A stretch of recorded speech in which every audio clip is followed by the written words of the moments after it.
को मारने के बाद लंका के अंदर प्रवेश कर गए।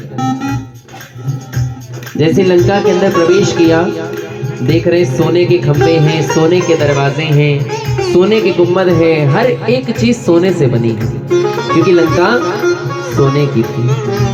भगवान शिव ने बनाई तो पार्वती मैया के लिए थी, परंतु रावण ने कठिन तप करने के बाद शंकर भगवान से लंका और शंकर दोनों को ही पा लिया।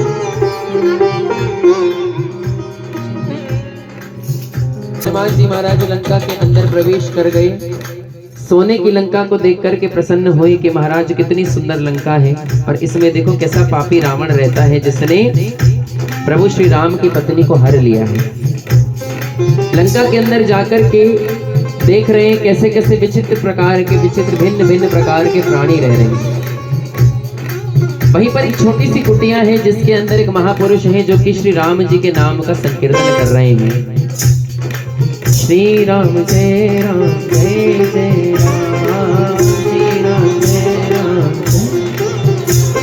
श्री राम जय राम जय जय राम, श्री राम जय राम जय जय। हनुमान जी महाराज आश्चर्यचकित हो गए कि लंका नगरी में जिसमें रावण की जय जयकार होती है, ऐसा कौन है जो भगवान श्री राम की जय जयकार कर रहा है। ब्राह्मण का रूप धारण किया, उस कुटिया के अंदर प्रवेश कर गए। बड़ी सुंदर रचना है सज्जनों। हनुमान जी महाराज जब लंका में उस कुटिया में प्रवेश करते हैं तो सामने रामचंद्र जी का चित्रपट लगा है, दीप जल रहा है, उसके आगे बैठ कर के वो प्रभु का भजन कर रहे हैं। हनुमान जी महाराज कहने लगे कि प्यारे तुम्हें अपनी मृत्यु का भय नहीं है, रावण की नगरी में तुम राम की जय जयकार कर रहे हो। तो वो महापुरुष बड़ी सुंदर बात कहते हैं, जा पर कृपा राम की होई, ता पर कृपा करे सब कोई, कि जा पर कृपा राम की होई, ता पर कृपा करे सब कोई। वो कहने लगे ये बात तो तुम बड़ी सुंदर कह रहे हो, परंतु तुम हो कौन, अपना परिचय दो। उस महापुरुष ने बताया कि हे ब्राह्मण देवता, मैं दुर्भाग्य से इस रावण का छोटा अनुज हूँ, छोटा भाई हूँ, और मेरा नाम विभीषण है। जैसे हनुमान जी महाराज ने विभीषण सुना, हनुमान जी महाराज अपने वास्तविक रूप में आ गए।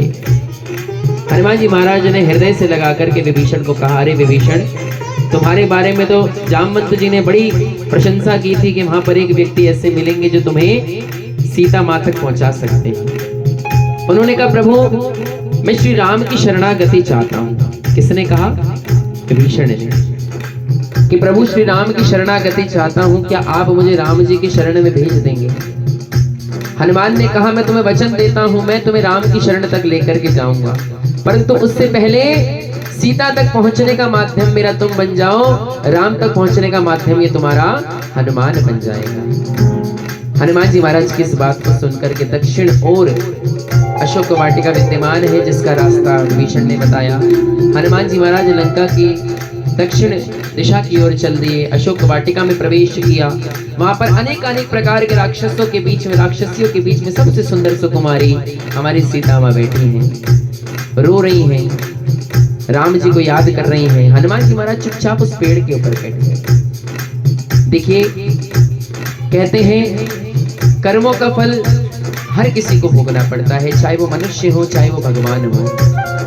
क्योंकि सीता माँ ने अपने बचपन में, सीता माँ को क्यों वनवास हुआ? क्योंकि सीता माँ ने अपने बचपन में एक तोते को और तोते के साथ मैना को, दोनों को एक पिंजरे में कैद कर लिया। उसने देखा कि मैना तो बोलती है बड़ा मीठा और तोता बोलता ही नहीं है। वो वाला तोता बोला नहीं करता था। उसने कहा ये तोता मेरे काम का नहीं है। सीता मैया ने कहा कि ये तोता मेरे काम का नहीं है, तो बोलता ही नहीं है। पिंजरा खोलकर तोते को उड़ा दिया और मैना रख ली। वो जब मैना उन्होंने रख ली तो मैना अपने तोते के विरह में इतनी रोई, इतनी रोई, इतनी रोई कि उसने सीता माँ को श्राप दे दिया कि आज जिस प्रकार मैं अपने पति के वियोग में रो रही हूँ, समय आने पर तुम भी अपने पति के वियोग में रोगी। इसीलिए सीता माँ का वनवास हुआ। प्रभु भी अपने कर्मों से बच नहीं पाए। अब सीता माँ रो रही है, हनुमान जी महाराज से देखा नहीं गया। वहां से रावण आया। रावण आकर के कह रहा है, सुन सीता तो सुमुख सयानी, मंदोदरी आदि सब रानी। कि सीता जिस प्रकार मंदोदरी मेरी रानी बनकर के रह रही है, उसी प्रकार तू भी मेरी पत्नी बन जा, सभी सुखों से निवृत्त कर दूंगा तुझे। तेरा राम यहाँ नहीं आ सकता। सीता माँ घबरा गई।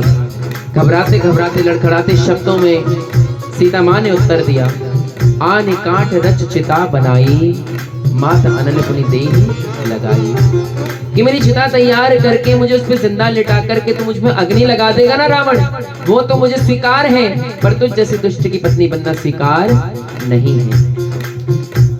रावण क्रोधित होकर के चला गया। देखता हूं तेरे राम कितने दिन तक नहीं आएगा। देख ले, हार मान ले, अन्यथा जबरदस्ती तुझे मैं अपनी पत्नी बना लूं। सोचिए, सीता माँ राम जी से कितना प्रेम करती थी, जो आद्य शक्ति गौरा मैया से भी उन्होंने राम जी को ही वर मांगा।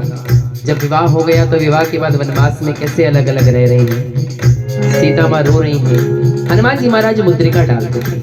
जैसी मुद्रिका उनकी गोद में डाली, उस मुद्रिका को देख करके सीता माँ और ज्यादा रोने लगी कि ये तो मुद्रिका वो मुद्रिका है जिसको स्वयंवर के समय मैंने श्री राम जी को दिया था। कुछ देर बाद हनुमान जी नीचे आए, कहने लगे कि हे माँ, मैं राम का दूत पवन पुत्र हनुमान हूँ और मुझे राम जी ने ही आपकी सुध लेने के लिए भेजा।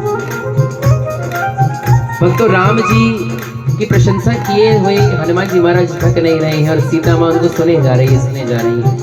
काफी देर बाद सीता माँ ने यहाँ का पूरा वातावरण बताया कि यहाँ पर इस प्रकार के राक्षस हैं, इस प्रकार की शक्तियां हैं। हनुमान, तुम अपनी रक्षा करना और समय रहते ही राम जी को ये संदेश पहुंचा दो कि सीता बड़ी दुखी है। हनुमान जी महाराज कहने लगे, वो सब तो ठीक है माँ, इस वाटिका के अंदर बड़े सुंदर सुंदर कंदमूल इत्यादि फल टंग रहे हैं, क्या मैं इनको खा लूं, इनका भोग कर लूं? हनुमान जी महाराज को सीता माँ ने आज्ञा दी कि खा लो, पर ध्यान रखना कोई राक्षस तुम्हें मार ना दे। अतुलित बलधाम, हनुमान जी महाराज को कौन मार सकता है? चारों युग प्रताप तुम्हारा है, प्रसिद्ध जगत उजियारा। जिनका चारों युगों में प्रताप है उनको कोई नहीं मार सकता। प्यारे हनुमान जी महाराज फलों को खाने लगे। फल खाए, पेड़ उखाड़े, राक्षसों पर बेके न जाने कितनी संख्या में सेना मार डाली। रावण के 3 पुत्र बताए गए महाराज, अक्षय कुमार, इंद्रजीत और मेघनाथ। अक्षय कुमार आया। अक्षय कुमार को हनुमान जी महाराज ने अपनी पूंछ में बांध करके पटक पटक करके मार दिया। रावण के पास खबर पहुंची, प्रभु त्राहि माम, एक वानर लंका के अंदर प्रवेश कर गया है जिसने आपके पुत्र, सबसे छोटे पुत्र अक्षय कुमार का वध कर दिया है। उन्होंने कहा जाओ इंद्रजीत को भेजो।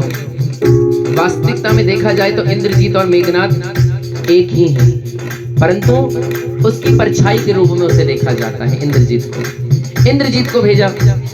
इंद्रजीत गए। इंद्रजीत को हनुमान जी महाराज ने मारा नहीं, उसे अपनी पूंछ में बांधकर पटक पटक के अधमरा कर दिया। ना वो जिंदा छोड़ा और ना ही वो मरा छोड़ा। फिर मंत्री जी गए, प्रभु त्राहि माम, आपके दूसरे पुत्र को अधमरा कर दिया है। उन्होंने कहा वानर में इतनी ताकत कैसे है? मतलब सेना में इतने बड़े बड़े योद्धाओं से ज्यादा ताकत एक वानर में है, एक बंदर में है, ऐसा कैसे हो सकता है? उसने कहा प्रभु और तो और उस वानर में ताकत नहीं, उसकी पूंछ में इतनी ताकत है जिसने अपने बीच में लपेट करके अपने दोनों पुत्रों को ध्वस्त कर दिया। देखिए हनुमान जी महाराज संदेश क्या देना चाहते हैं। इंसान 2 चीजों पे मरता है, मेरी पूंछ बनी रहे, मैं जहां जाऊं मुझे लोग पूछें।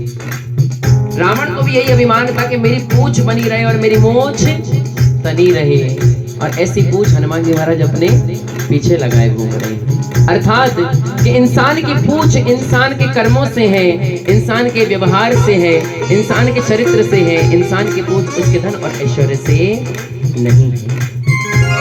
हनुमान जी महाराज ये संदेश देते हैं। तीसरे पुत्र मेघनाथ को भेजा गया।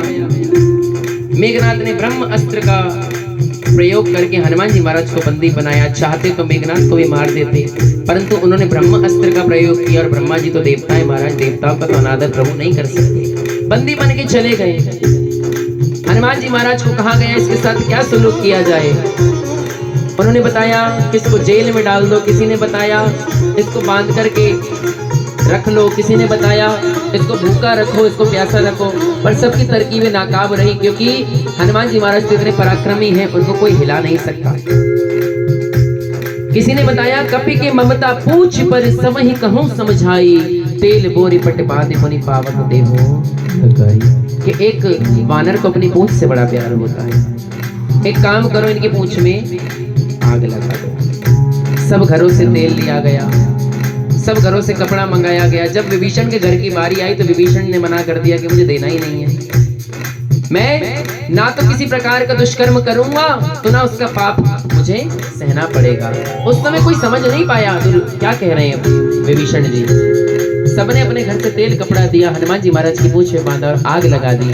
हनुमान जी महाराज ने क्या किया, जलाई जलाई जलाई एक वानर ने लंका जलाई।